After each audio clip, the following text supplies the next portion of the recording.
they believed that the customer bought their product primarily because of the platform neutrality, that they could work with all sorts of different devices within the logistics organization. But what they found was, and it came out not only in a purchase driver, but it resulted in market messaging as well, is the customers again and again referred to the purchase driver as an out-of-the-box solution they could customize. Welcome to the Business Ownership Podcast, brought to you by Awareness Strategies, helping you navigate the waters between entrepreneurship and ownership.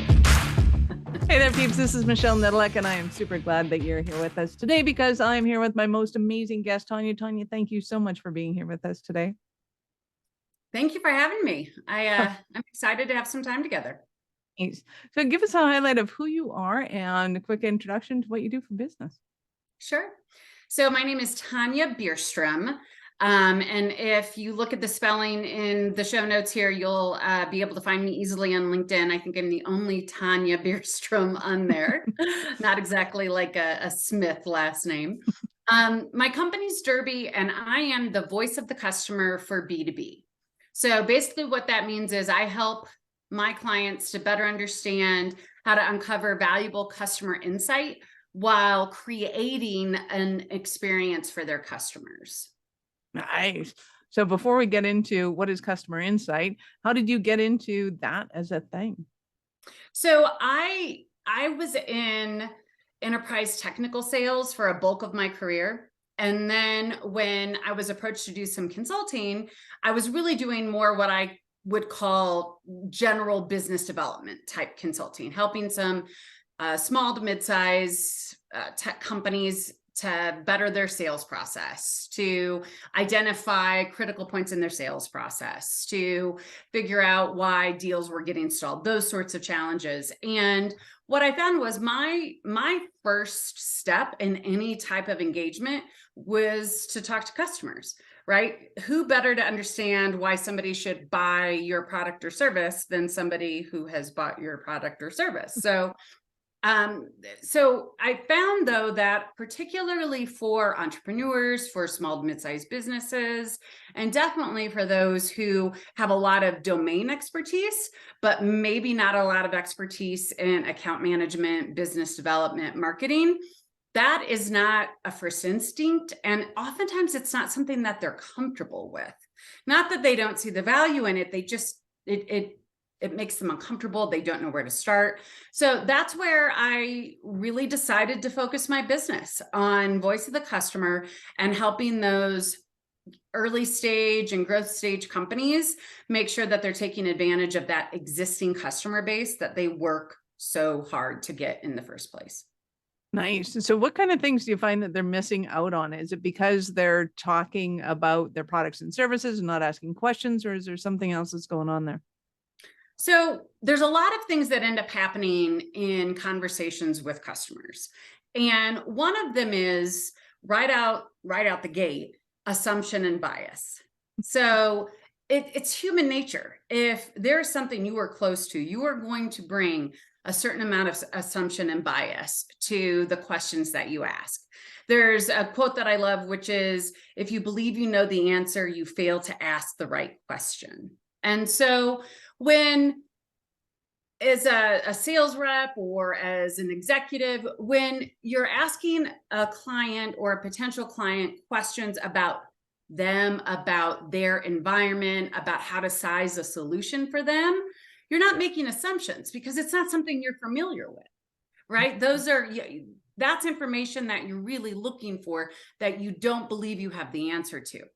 But when you're speaking to one of your customers in regard to what were critical points in the sales process before they decided to buy your product, what about market messaging? What were the primary purchase drivers that drove them to select you? What was their past support experience like working with your organization? All of those things that are really intimate and really closely tied to your business, you already have a preconceived idea of what those answers are.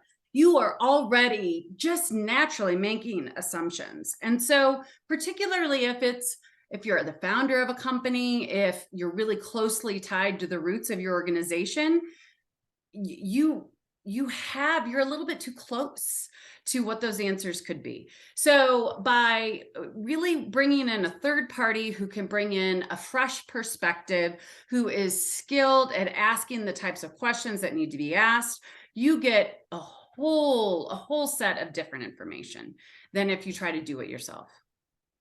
I love that. So at what point would you say that it becomes pertinent to be able to bring somebody like you in? Mm-hmm.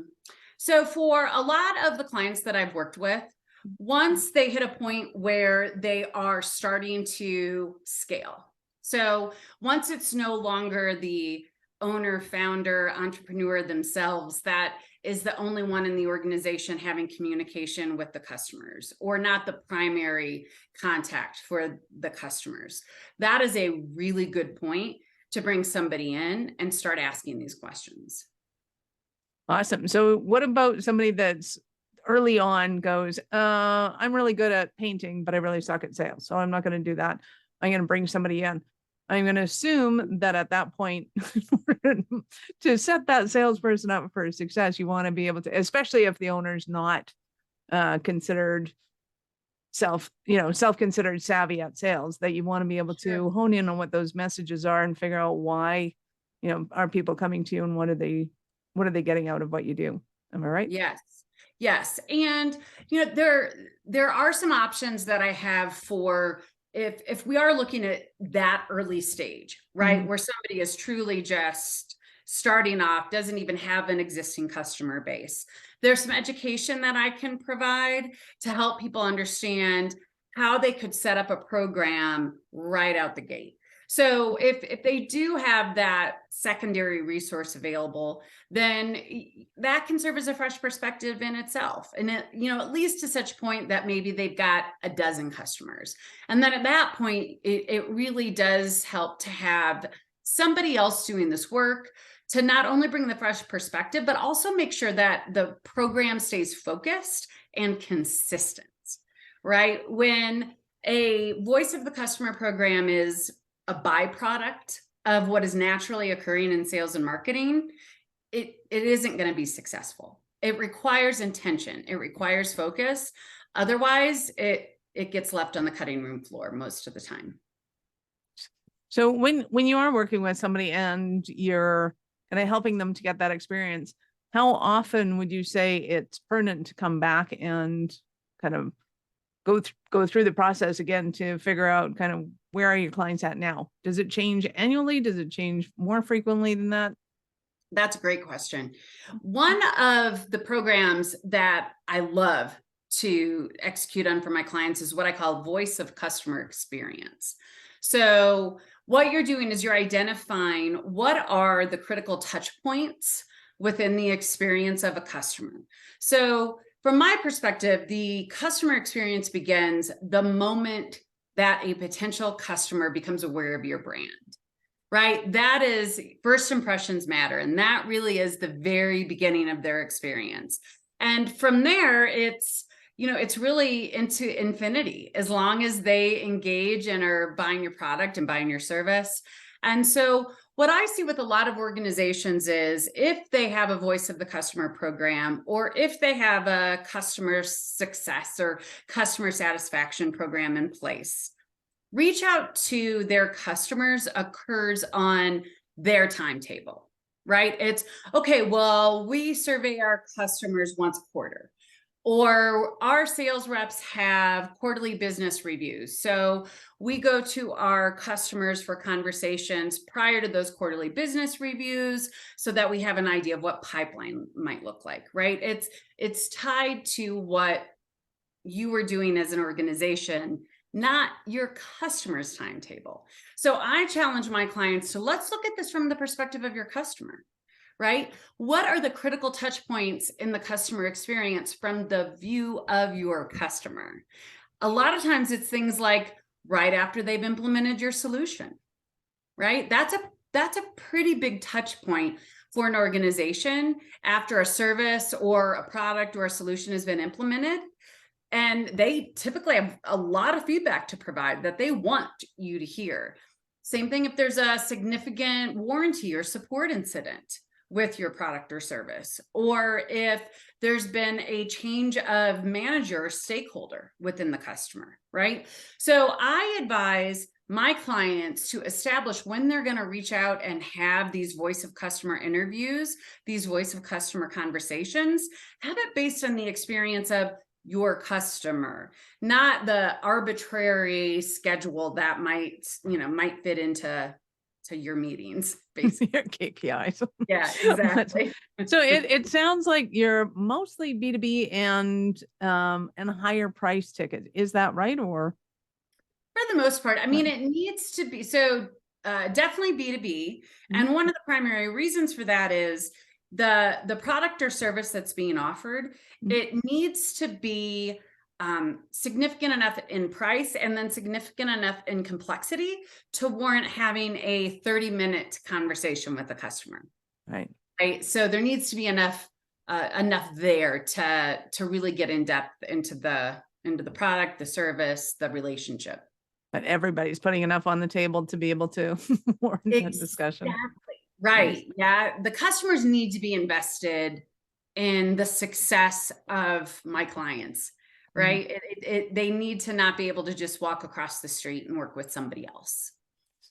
So would you say that a lot of business owners think that if I just hire a really good salesperson, if I just offer them high commission rates, that's going to solve my problems and this is all moot? Or what is the push off that they tend to have, if they have any? Yeah. So I think one of the primary things that I encounter, challenges that my clients encounter, is when they think of customer insight, all of a sudden it's, okay, is it NPS, Net Promoter Score? Should I be looking at customer success surveys? Do I do an online survey? Oh my God, enough of the surveys. I'm so tired of getting surveys. Or, should I hire a market research firm? Or, what if they give me negative feedback? Does that just make the customer think about the negative feedback? Like their head starts spinning. It starts spinning, right? So that's where I bring them back to what I call key desired insights. So key desired insights are really at the core of all of the programs. So I advise my clients to let's stop thinking about how you're going to get this data and let's start thinking about the data that you want.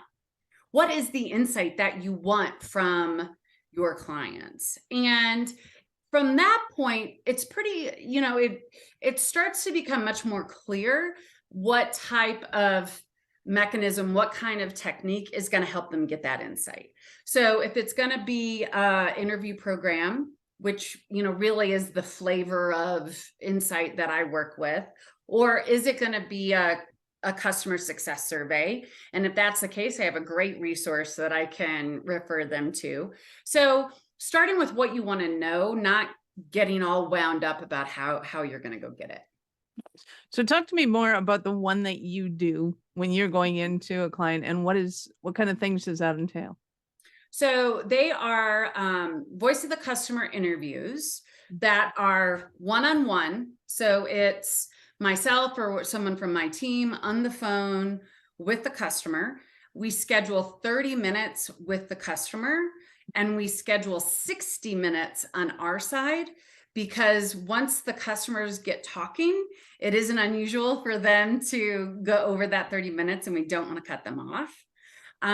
We do not do what I call and catch type of interviews, which is essentially okay, well, if you just have 2 minutes, I've got a couple questions type of an interview, right? This is, as we just talked about a minute ago, we're looking for an investment of 30 minutes, and that investment will pay off in your experience as a customer.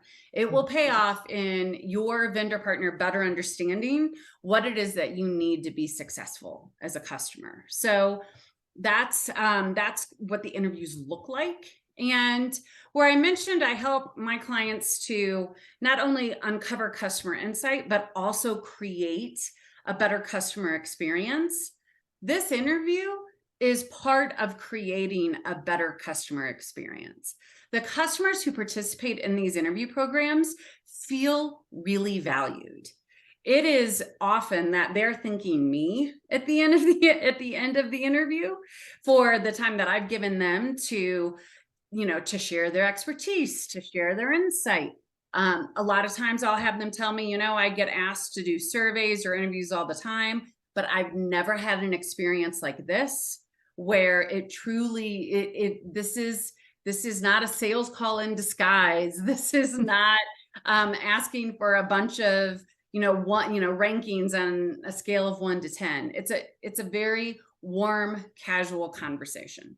Nice. I love that, because I think it's so important with the, as you put it, the call and catch. Those can often be resented. And I think that leads to owners going, well, we don't want to do that. Well, we don't want to, it's not even that. We don't want to call our clients because we don't want to annoy them. And when you start to frame it from, we want their insights, we want them to start talking.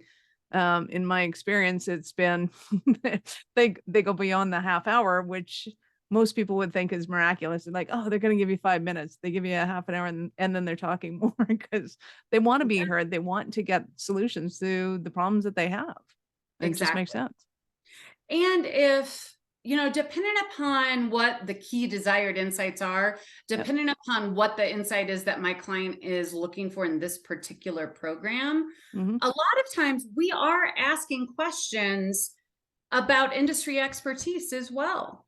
And clients love, or customers rather, love to share that insight. I mean, it's most people really do enjoy sharing their experience and their expertise with others. And they oddly don't have that opportunity very often, particularly with a vendor. It's a lot of times it's about a sales call, which I spent the bulk of my career in sales. I mean, as a business owner, I'm still in sales. I love sales. I think it's valuable for everybody, but it's a different conversation. It is a different conversation than what we have as part of the voice of the customer interviews. Nice. So with the key desired insights, almost couldn't read my own writing. What are some of the things that people are looking for? Some of the more surprising ones that you're going, that people kind of shock themselves with and go, what we're actually looking for is this. Are there any of those? Sure. So one of the most, I guess I would say, common key desired insights that I find is the top purchase drivers, right? So a lot of times it's, what are the top 3, or what is the top purchase driver? Because what I found is there are a lot of organizations who, as we go through the Voice of the Customer program, find that the reasons why they believe their customers buy their product is not right. Exactly. So it's probably more shocking in the answer than in the question. Exactly. Right. Nice. Exactly. Right. Is so I suppose it's the insight that's uncovered as part of the KDIs that is the surprise, more so than actually developing the KDIs. Yeah. I totally get that. You wouldn't happen to have any examples offhand that you could share with us, would you? Yeah. So one of them is I had a client who believed that the customers purchased their product. It was a software product around logistics. It was a logistics company, the logistics software. And they believed that the customer bought their product primarily because of the platform neutrality, that they could work with all sorts of different devices within the logistics organization. But what they found was, and it came out not only in a purchase driver, but it resulted in market messaging as well, is the customers again and again referred to the purchase driver as an out-of-the-box solution they could customize. And that is not language that they had ever used in marketing. I mean, it wasn't formalized language at all. Yet consistently, customers would say the same thing when we would ask them the question about their purchase drivers. So they, number one, learned the real reason why a lot of their organizations were purchasing them. The neutrality, the platform neutrality, and the different types of hardware that they could work with didn't really matter because most of their customers had single platforms. So it was a selling point that they loved. It was really great from a technical standpoint, really great from a competitive standpoint, but it wasn't really relevant to their clients. So what was, though, was this out-of-the-box solution they could customize. Nice. So a lot of light bulbs went on as part of that. Right? Yeah. I love it. So what are some of the stumbling blocks that somebody might be having in their business that would warrant a conversation with you and go, yeah, we can probably work with that? So first one, definitely, and don't just, don't walk, but run to do this work, is if you're having issues with customer retention, right? So especially when we're looking at entrepreneurs, when we're looking at small to mid-sized businesses, and if you have more of a high value product, a complex sale, if you start having issues with retention, that can bring a business down very quickly, right? Just a loss of one significant customer in those scenarios can really hurt. So if there are concerns about retention, or if you have seen retention, it's really important to get a robust voice of the customer program in so that you don't continue to see this happen with other customers. The other thing that we see is if, really from the sales process perspective, if the closing ratios, if if deals are getting stuck, or if you're losing opportunities, those are really great ways to leverage this type of a program, particularly if you have an onboarding conversation, right? So after a customer is, decided on your solution, while the sales process is still really fresh in their mind, being able to implement a voice of the customer interview program that includes that as a touch point, really valuable. You can find out a lot about improving the sales process. Same thing with market messaging. If your leads, if you're just, you're doing what you're supposed to be doing from a marketing perspective, but your message just isn't landing, we can really uncover a lot of insight there. Same thing with expansion. I have clients who want to expand into new verticals or expand into new geographies. That's a great opportunity. The list kind of goes on and on for the different ways that we can talk to me about the expansion, because if somebody wants to expand into an arena, is it really their current clients that they're going to be looking at? And do they have to know kind of who those clients might be? What are you looking for from them when it comes to expansion? So I can give an example. I completed a program for a software company that worked with a lot of city and county governments, and they really were concentrated within a single state, and they wanted to expand into other states. And so we built a program that, number one, worked to better understand what the true experience of their existing customers was. So just a really great touch point to make sure that the existing customers were having a positive experience, better understanding what they could do to elevate that experience even further. And then also, as part of that program, working to tap into, okay, so what other states are structured somewhat like you? Do you have networks within other states? Are there national organizations that you find valuable? So, and all of that was part of a discussion around, we're interested in expanding into other states. So we'd love your insight, right? None of it is, none of it's hidden. It's all part of the conversation. But for these customers who, they understood that part of this program is understanding how to improve their experience. With that, they were happy to provide their expertise and how they could expand to other states. So that's where it goes into that investment, right? And that's when it goes into building a partnership. So that's one example of very specifically how you can work to expand. I love that. I think one of the things that people are looking at when they're building out key parts. So say somebody comes up with this great idea. It's very innovative. We've just been having our, our quarterly meetings and we're like, yes, this sounds fantastic. Everybody's on board. And how did they not waste a ton of money, time, and resources to implement that plan and have it fail? Is it merely being able to bring you in and go, hey, let's do a bit of this? Or is there something that they can do to start kind of noticing some red flags around kind of the too good to be true, or it's way too left field from what we're doing right now? Anything like that? Yeah. So that is absolutely an opportunity for a program. And that one's a little bit different. So I've kind of talked a lot about voice of the customer experience programs where you're tapping into specific points within that customer experience and you're really working to have an ongoing conversation, right? You're doing these customer interviews based on the customer contract renewal, or based on a support incident, or based on onboarding, right? That's really a consistent program. There is another option, and definitely something that I work with clients with also, which is really a focused voice of the customer program, which is, okay, we have this significant initiative and we want to pull insight from our customers to make sure we are going in the right direction. So one of the things that clients often will work with me on in that type of a program is, if, again, talking about a software company, but it really applies to anyone, if they're releasing a new product or they're planning a significant update to an existing product, right? Then that's where this kind of a program makes a lot of sense, because you were completely spot on.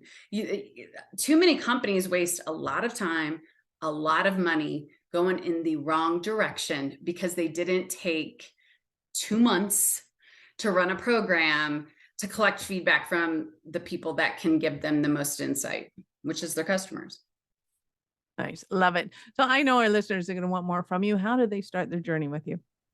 So they can find me on LinkedIn, and they can also go to my website, which is Dirby, is DIRBY. And the website is derbysolutions.com.